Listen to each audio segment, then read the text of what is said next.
Ashwini Gowda big boss ಮನೆಯಲ್ಲಿ ತನ್ನದೇ ಆದಂಥ ಛಾಪನ್ನು ಮೂಡಿಸಿರುವಂಥ ಕಲಾವಿದೆ. ಬಿಗ್ ಬಾಸ್ ಮನೆಗೆ ಹೋಗೋದಕ್ಕೂ ಮುನ್ನವೇ ಅಶ್ವಿನಿ ಗೌಡ ಕನ್ನಡ ಪರ ಸಂಘಟನೆಗಳಲ್ಲಿ ಗುರುತಿಸಿಕೊಂಡಿದ್ರು. ಕನ್ನಡ ಪರ ಹೋರಾಟಗಾರ್ತಿಯಾಗಿ ಸಾಕಷ್ಟು ಸಾಧನೆಗಳನ್ನು ಮಾಡಿದ್ದಾರೆ. ಅಷ್ಟು ಮಾತ್ರವಲ್ಲ, ಇಲ್ಲಿಯವರೆಗೂ ಹಲವಾರು ಹಿರಿತೆರೆ ಮತ್ತು ಕಿರುತೆರೆಯ ಧಾರಾವಾಹಿಯಾಗಿರಲಿ, ಸಿನಿಮಾಗಳಲ್ಲಿ ನಟಿಸಿ ಸೈ ಅನ್ನಿಸಿಕೊಂಡಿರುವಾಕೆ.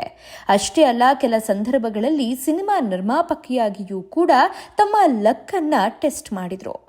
ಆದರೆ ಇದೀಗ ಅಶ್ವಿನಿ ಗೌಡ ಮನೆಯಲ್ಲಿ ತುಂಬಾ ಡಾಮಿನೇಟ್ ಆಗಿದ್ದಾರೆ. ಅಷ್ಟು ಮಾತ್ರವಲ್ಲ, ಇಡೀ ಮನೆಯನ್ನ ಕಂಟ್ರೋಲ್ ಮಾಡುವ ಕೆಲಸಕ್ಕೂ ಮುಂದಾಗಿದ್ದಾರೆ. ಏನೇ ಮಾಡಿದ್ರೂ ಕೂಡ ವೀಕೆಂಡ್ ಎಪಿಸೋಡ್ನಲ್ಲಿ ಬಹಳ ನಾಜೂಕಾಗಿ ಜಾರ್ಕೊಂಡು ಬಿಡ್ತಾರೆ. ಎಲ್ಲೋ ಒಂದು ಕಡೆ ಕಿಚ್ಚ ಸುದೀಪ್ ಅವರ ಮಾತಿಗೆ ಮಾತು ಕೊಟ್ಟು ಜೈ ಅನ್ನಿಸ್ಕೊಳ್ಳುವಲ್ಲಿ ಯಶಸ್ವಿ ಆಗ್ತಾ ಬರ್ತಾ ಇದ್ದಾರೆ. ಎಷ್ಟೇ ತಮ್ಮ ತಪ್ಪನ್ನ ಬಿಡಿಸಿ ಹೇಳುವಂತ ತಾಳ್ಮೆ ಕಿಚ್ಚ ಸುದೀಪ್ ಅವರಿಗಿದ್ರೂ ಕೂಡ ಅದನ್ನ ಒಪ್ಕೊಳ್ಳುವಂತಹ ದೊಡ್ಡ ಗುಣ ಅಶ್ವಿನಿ ಅವರಿಗೆ ಇದ್ದಂತೆ ಕಾಣೋದೇ ಇಲ್ಲ. ಎಲ್ಲೋ ಒಂದ್ ಕಡೆ ಸುದೀಪ್ ಅವರ ಮುಂದೆ ತಪ್ಪನ್ನ ಒಪ್ಕೊಂಡಂತೆ ಮಾಡಿದ್ರೂ ಕೂಡ ಇಡೀ ವಾರ ಮನೆಯಲ್ಲಿ ಅದನ್ನೇ ಮತ್ತೆ ಮತ್ತೆ ಸಾಧಿಸಿ ಬೇರೆಯವರ ಮನಸ್ಸಿಗೆ ನೋವಾಗುವಂತೆ ಮಾಡ್ತಾರೆ.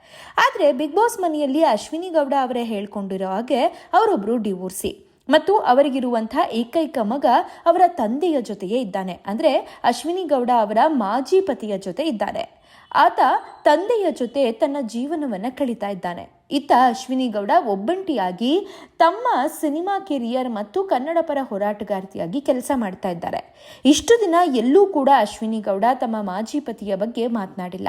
ಆದರೆ ಇದೀಗ ಅವರ ಮಾಜಿ ಪತಿ ಕೆಲ ಸ್ನೇಹಿತರ ಮುಂದೆ ಅಶ್ವಿನಿ ಗೌಡ ಅವರ ಬಗ್ಗೆ ಮಾತನಾಡಿದ್ದಾರಂತೆ. ಆಕೆ ಒಬ್ಬ ಸ್ಟ್ರಾಂಗ್ ಹೆಣ್ಣುಮಗಳು. ಬಹುಶಃ ಆಕೆಯ ಅದೇ ನೇಚರ್ನಿಂದ ನನ್ನ ಮತ್ತು ಆಕೆಯ ನಡುವೆ ಕೆಲ ಮನಸ್ತಾಪಗಳು ಬಂತು. ಮತ್ತೆ ಆಕೆ ಹೊರ ಜಗತ್ತಿಗೆ ಹೆಚ್ಚು ಪ್ರಾಮುಖ್ಯತೆಯನ್ನ ಕೊಡ್ತಾ ಇದ್ಲು. ಹಾಗಾಗಿ ನಮ್ಮ ಸಂಸಾರ ಮುರಿದು ಬಿತ್ತು ಅನ್ನುವಂಥದ್ದನ್ನ ಹೇಳ್ಕೊಂಡಿದ್ದಾರೆ. ಅಷ್ಟು ಮಾತ್ರವಲ್ಲ, ನಮ್ಮ ಡಿವೋರ್ಸ್ನ ನಂತರ ಮಗನನ್ನ ನಾನೇ ಉಳಿಸಿಕೊಳ್ಳುವ ನಿರ್ಧಾರ ಕೂಡ ನನ್ನದೇ ಆಗಿತ್ತು. ಇದಕ್ಕೆ ಅಶ್ವಿನಿ ಗೌಡ ಕೂಡ ಸಮ್ಮತಿಯನ್ನ ಸೂಚಿಸಿದ್ರು ಅನ್ನೋದನ್ನ ಕೂಡ ಹೇಳ್ಕೊಂಡಿದ್ದಾರೆ. ಹಾಗಾಗಿ ಡಿವೋರ್ಸ್ ನಂತರವೂ ನನ್ನ ಮಗ ನನ್ನ ಜೊತೆಗೆ ಇದ್ದಾನೆ ಅನ್ನುವಂಥದ್ದನ್ನ ಸ್ಪಷ್ಟಪಡಿಸಿದ್ದಾರೆ.